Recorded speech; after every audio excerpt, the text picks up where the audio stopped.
ನಮಸ್ಕಾರ ಸ್ನೇಹಿತರೆ, ಶುಭೋದಯ. Welcome to tiffin box. Tiffin ಬಾಕ್ಸಲ್ಲಿ ನಾನು ಡಿಫ್ರೆಂಟ್ ಆಗಿರೋಂಥ ಸ್ವೀಟ್ ಪರಾಟ ಹೇಳ್ಕೊಡ್ತಾ ಇದ್ದೀನಿ. ಇದು ಕ್ಯಾರೆಟ್ ಯೂಸ್ ಮಾಡಿಕೊಂಡು ಮಾಡಿರೋದು. ಇದಕ್ಕೇನೇನು ಸಾಮಗ್ರಿಗಳು ಬೇಕು ಅಂತ ನೋಡೋಣ.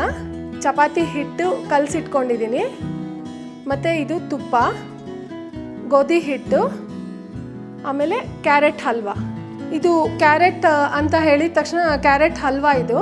ಹಾಲಲ್ಲಿ ಕ್ಯಾರೆಟ್ನ ಬೇಯಿಸ್ಕೊಂಡು ಸಕ್ಕರೆ ಹಾಕ್ಕೊಂಡು ಕೋವಾ ಹಾಕಿ ರೆಡಿ ಮಾಡಿ ಇಟ್ಕೊಂಡಿದ್ದೀನಿ ಇದನ್ನು.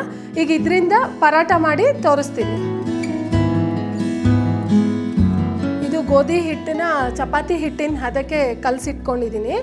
ಇದು ಅದೇ ಥರ ಅರ್ಧ ಗಂಟೆ ನೆನಿಬೇಕಾಗುತ್ತೆ ಇದನ್ನು ಹಿಟ್ಟು. ಈಗ ಇದ್ರೊಳಗಡೆ ನಾನು ಕ್ಯಾರೆಟ್ ಹಲ್ವಾ ಅಂತ ಹೇಳಿದ್ನಲ್ಲ, ಮಕ್ಕಳು ಯೂಶಲಿ ಕ್ಯಾರೆಟ್ ಹಲ್ವಾ ಅಂದಿದ ತಕ್ಷಣ ತಿನ್ನೋಕ್ಕೆ ಇಷ್ಟಪಡಲ್ಲ. ಇದನ್ನು ನಾವು ಸ್ಟಫಿಂಗ್ ಮಾಡಿ ಚಪಾತಿ ಒಳಗಡೆ ಹಾಕ್ಕೊಟ್ರೆ ಅವ್ರು ಇಷ್ಟಪಟ್ಟು ತಿಂತಾರೆ. ಮತ್ತು ಅವ್ರಿಗೆ ಕ್ಯಾರೆಟಲ್ಲಿ ವಿಟಮಿನ್ ಎ ಅಂಶ ಇರೋದ್ರಿಂದ ಕಣ್ಣಿಗೆ ತುಂಬ ಒಳ್ಳೆಯದು ಕ್ಯಾರೆಟ್.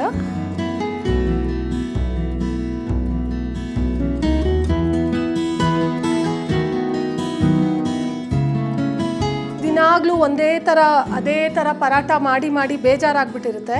ಸೊ ಇದೊಂಥರ ಡಿಫ್ರೆಂಟಾಗಿರುತ್ತೆ, ಮತ್ತು ಕ್ಯಾರೆಟ್ ಅಂಶನೂ ಮಕ್ಕಳಿಗೆ ತಿಂದಂಗೆ ಆಗುತ್ತೆ, ಮತ್ತು ಬೇಗನೂ ರೆಡಿ ಮಾಡ್ಬೋದು ಟಿಫನ್ ಬಾಕ್ಸ್ಗೆ.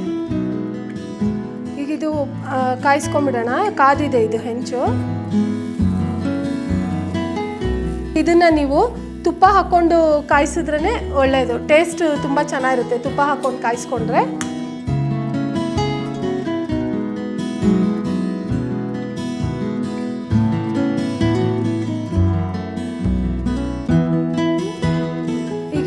ಸರ್ವ್ ಮಾಡೋಕ್ಕೆ ರೆಡಿಯಾಗಿದೆ ವೀಕ್ಷಕರೇ.